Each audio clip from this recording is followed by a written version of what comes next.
అందరికీ నమస్కారం.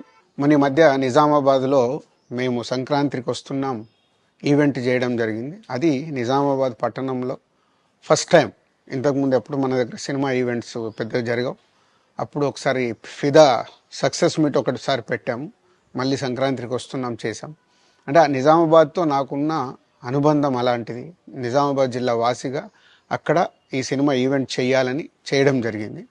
పోతే ఆ ఈవెంట్లో నేను మన కల్చర్లో ఉండే మన దావత్ గురించి, మటను తెలగలు గురించి సంబోధించాను.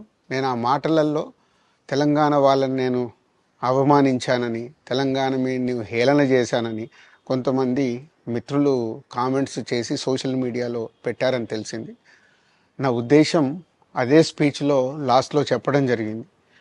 తెలంగాణ మన కల్చరు, మన దావత్తు నేను మిస్ అవుతున్నాను. సంక్రాంతికి 2 సినిమాలు రిలీజ్ అయ్యాక మన తెలంగాణ కల్చర్ దావత్ని నాకు చేసుకోవాలని ఉందని.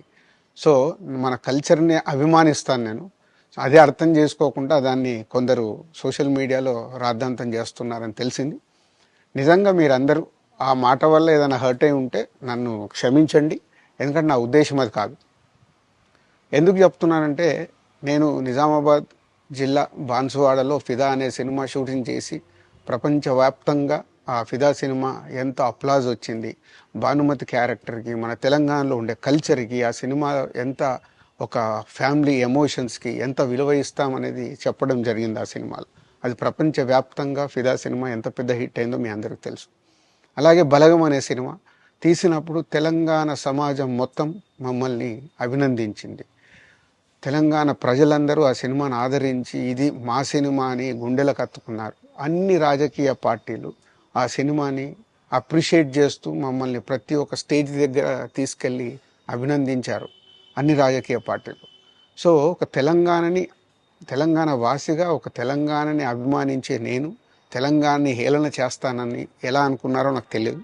పోతే దాంట్లో ఏదైనా మీ కమ్యూనికేషన్లో తప్పుగా అర్థమైంటే నన్ను క్షమించండి. మీ మనోభావాలు ఆ కొందరు ఎవరైతే దెబ్బతిన్నాయని అనుకుంటున్నారో వాళ్ళందరికీ నా విజ్ఞప్తి, మీ మనోభావాలు దెబ్బతింటే నన్ను క్షమించండి. ఇప్పుడు నేను ఒక సినిమా ఇండస్ట్రీ ఫెటర్నీ నుంచి ఎఫ్డీసీ చైర్మన్గా అయ్యాను. సో మీ అందరికి తెలుసది. సో ఇటు సినిమా ఇండస్ట్రీకి అటు ప్రభుత్వానికి మధ్యలో ఉంటూ సినిమా ఇండస్ట్రీకి అవసరపడ్డట్టుగా నేను అన్ని సహాయ సహకారాలు చేస్తూ ఈ హైదరాబాద్లో హెల్దీ వాతావరణము, తెలుగు సినిమాకి, తెలంగాణలో అభివృద్ధి చెందాలనుకునే యువతకి అందరికీ నేను ఉపయోగపడేలాగా ఉండాలి.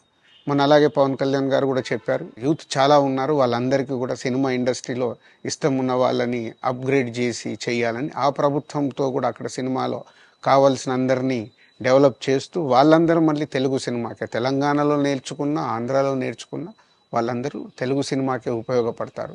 సో అందరికీ, తెలంగాణలో ఉండే అన్ని రాజకీయ పార్టీలకి నా విజ్ఞప్తి, నన్ను రాజకీయాల్లోకి లాగకండి. అలాగే ఎఫ్డీసీ అనేది కూడా సినిమాకి ఉపయోగపడే లాంటి అభివృద్ధి పనుల గురించి అవే చేస్తాను తప్పితే అది రాజకీయాలకు సంబంధించింది కాదు. ఎఫ్డీసీ కానీ నేను కానీ సినిమాలకే ఉపయోగపడతాము. ఇది అన్ని రాజకీయ పార్టీలు అర్థం చేసుకొని ఫర్దర్గా నన్ను ఇలాంటి అవసరం లేని వీటిలోకి లాగకూడదు అని మీ అందరికీ, అన్ని రాజకీయ పార్టీలకు నా విజ్ఞప్తి. అందరికీ నమస్కారం. మన ఈ మధ్య నిజామాబాద్లో మేము సంక్రాంతికి వస్తున్నాం ఈవెంట్ చేయడం జరిగింది. అది నిజామాబాద్ పట్టణంలో ఫస్ట్ టైం. ఇంతకుముందు ఎప్పుడు మన దగ్గర సినిమా ఈవెంట్స్ పెద్దగా జరగవు. అప్పుడు ఒకసారి ఫిదా సక్సెస్ మీట్ ఒకటిసారి పెట్టాము. మళ్ళీ సంక్రాంతికి వస్తున్నాం చేసాం. అంటే ఆ నిజామాబాద్తో నాకున్న అనుబంధం అలాంటిది. నిజామాబాద్ జిల్లా వాసిగా అక్కడ ఈ సినిమా ఈవెంట్ చేయాలని చేయడం జరిగింది. పోతే ఆ ఈవెంట్లో నేను మన కల్చర్లో ఉండే మన దావత్ గురించి, మటను తెలగలు గురించి సంబోధించాను.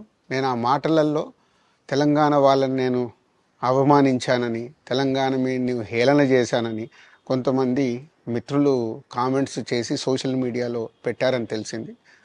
నా ఉద్దేశం అదే స్పీచ్లో లాస్ట్లో చెప్పడం జరిగింది. తెలంగాణ మన కల్చరు, మన దావత్తు నేను మిస్ అవుతున్నాను. సంక్రాంతికి 2 సినిమాలు రిలీజ్ అయ్యాక మన తెలంగాణ కల్చర్ దావత్ని నాకు చేసుకోవాలని ఉందని. సో మన కల్చర్ని అభిమానిస్తాను నేను. అదే అర్థం చేసుకోకుండా దాన్ని కొందరు సోషల్ మీడియాలో రాద్ధాంతం చేస్తున్నారని తెలిసింది. నిజంగా మీరందరూ ఆ మాట వల్ల ఏదైనా హర్ట్ అయి ఉంటే నన్ను క్షమించండి. ఎందుకంటే నా ఉద్దేశం అది కాదు.